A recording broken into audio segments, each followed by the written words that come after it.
Body Dysmorphic Disorder by Victoria Blanco. The Reflection in the Mirror. What is body dysmorphic disorder? According to the Mayo Clinic, body dysmorphia is defined as a mental health disorder in which you can't stop thinking about one or more perceived defects or flaws in your appearance, a flaw that appears minor or can't be seen by others. Body dysmorphia is also commonly known as BDD. You will hear me reference the term BDD throughout the rest of the presentation. BDD is known as a silent disorder because of the inability for the outside public to see what is going on inside the person's head. As you can see here in this picture, we have this lady who is obviously very skinny, but in her mind, that shadow is what she actually sees and perceives. The diagnosis.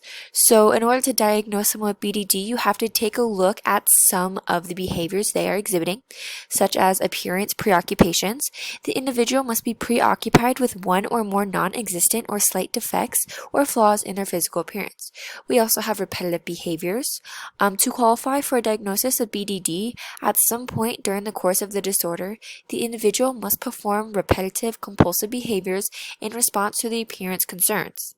These compulsions can be behavioral and thus observed by others. For example, mirror checking, excessive grooming, skin picking, reassurance seeking, or clothes changing. Other BDD compulsions are mental acts, such as comparing one's appearance with that of other people. Note that individuals who meet all diagnostic criteria for BDD except for this one are not diagnosed with BDD.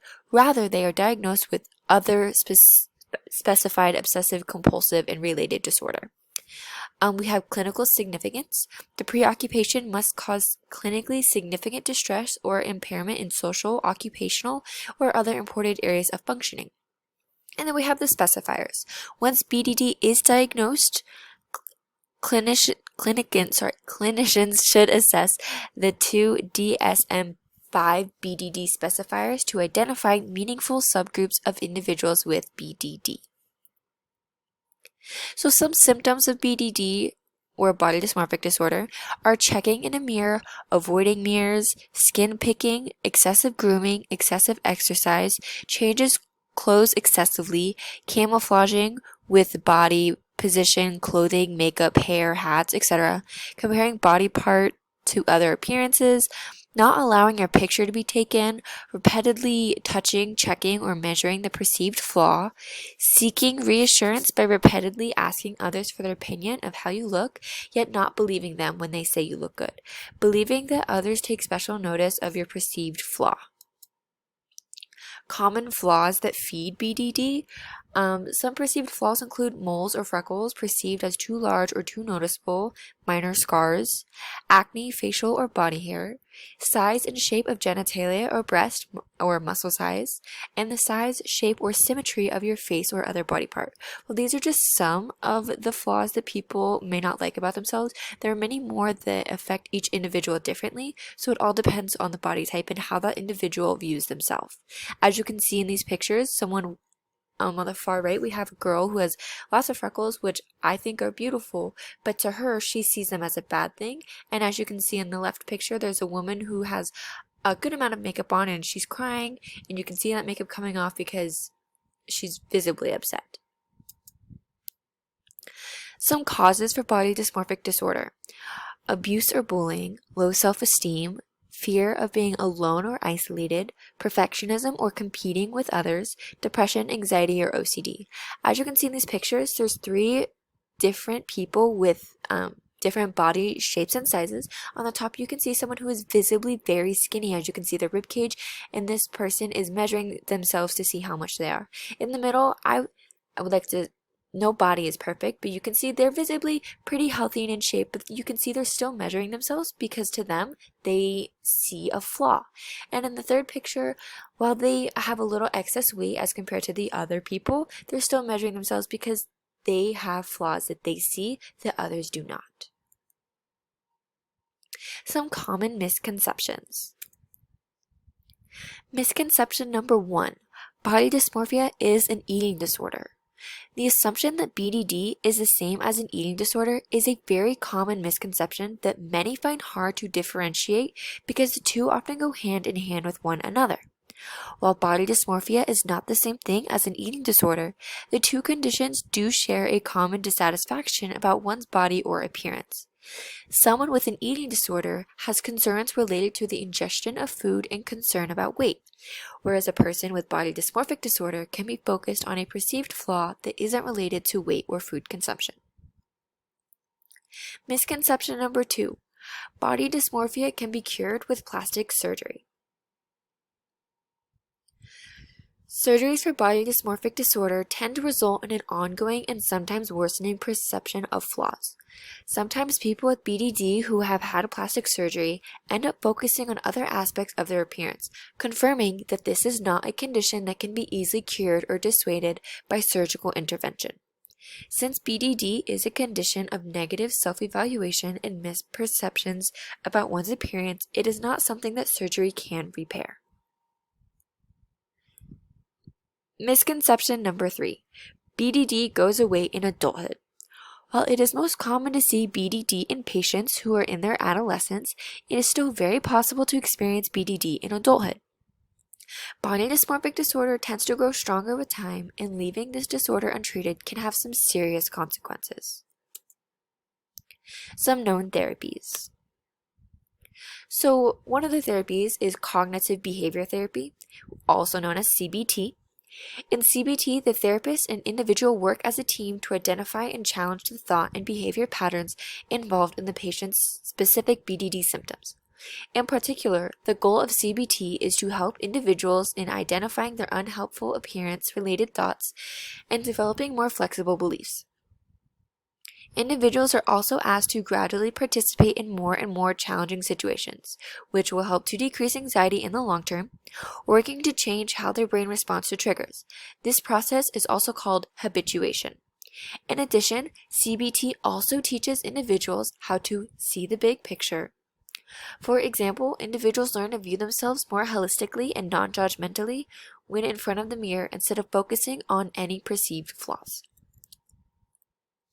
Serotonin reuptake inhibitors, or SRIs. These medications are antidepressants, but unlike non-SRI antidepressants, they also help reduce obsessive thoughts and compulsive behaviors, which are symptoms of BDD. There are no medications that currently have FDA approval for treating BDD because no pharmaceutical company has been interested in pursuing this indication. However, research and clinical experience suggest that SRIs are very safe and effective for a majority of people with BDD. People with BDD who improve with SRIs spend less time obsessing about their appearance and have better control over their compulsive behaviors. The distress that BDD causes, as well as anger, suicidal thinking, and daily functioning, also usually improve significantly. This often makes it easier to engage in and have success with cognitive behavioral therapy, if it is needed because your symptoms don't completely resolve with medication. And here I have this video that depicts what it is like when you have BDD.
So as you saw in that video, the woman exhibited clear symptoms of BDD to us, but while we wouldn't know someone has BDD because they often show these signs only to themselves in the mirror.